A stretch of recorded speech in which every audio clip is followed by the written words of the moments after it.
তুই কবার আওয়াজ পেয়েছিস? ভূমিকম্পটা কেমন হলো বল? হঠাৎ হঠাৎ বুঝতে পেরেছিস তো? হ্যাঁ, ক্লাসের মধ্যে বসেছিলিস তোরা? আমরা বসেছিলাম হঠাৎ।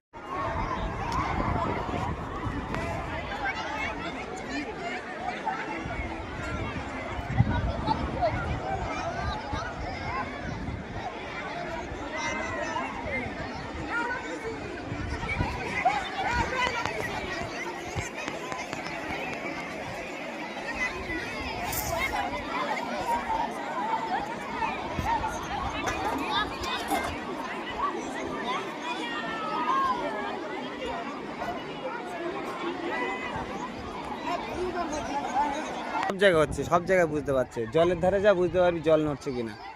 কেন হচ্ছে কেন? এই তো এতদিন স্কুলে কি করছি, ভূমিকম্প কি জন্য হয়? আরেকটা প্লেটের সঙ্গে ঘর্ষণ লাগার ফলে ভূমিকম্প হয়। জানিস তো আমাদের পৃথিবীর প্লেটের উপরে সব নির্ভর, হ্যাঁ কি না? হ্যাঁ, টেকটনিক প্লেট, তারপর বল কি কি প্লেট নামা জানিস? এই তো সত্যি।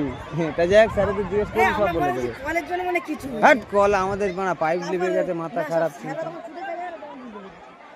এদের কি হয়েছে? তোদের স্কুলের মেয়েরা বা ছেলেরা এত ইয়ে কেন বলতো? নর্মাল কেন সব?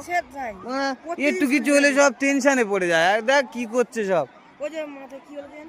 ভূমিকম্প হচ্ছে পৃথিবীতে, আর এদের স্কুল।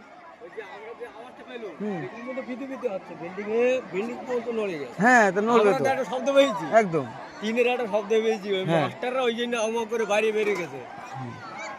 মানে যে টিনের চালা অনেকক্ষণ ধরে হচ্ছে তো, আমরা তখন জানিস না, প্রায় 20-25 মিনিট ধরে হচ্ছে, কিন্তু এই যে মানে জোর হয়েছে এই গতিটা, টিনের একটা ভরম করে আওয়াজ হয়েছে, কি লড়ে গেছে এইসব পালাচ্ছে ভয়। সত্যি কি দৃশ্য দেখো, টেনশন নেওয়ার কি আছে? না না, ওই ফেরেও গেছে যে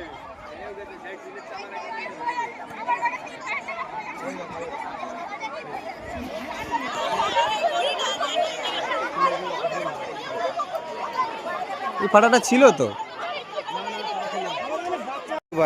তুই কবার আওয়াজ পেয়েছিস? ভূমিকম্পটা কেমন হলো বল? হঠাৎ হঠাৎ বুঝতে পেরেছিস তো? হ্যাঁ, ক্লাসের মধ্যে বসেছিলিস তোরা?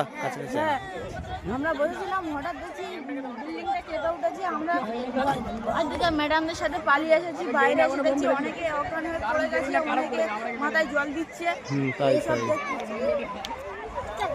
ওই বাচ্চা মেয়েটার কি হলো? বাচ্চা মেয়েটা টেনশন করছে কেন? ওই ওখানে কি করছে? ভয় থেকে অজ্ঞান হয়ে যাচ্ছে বারবার।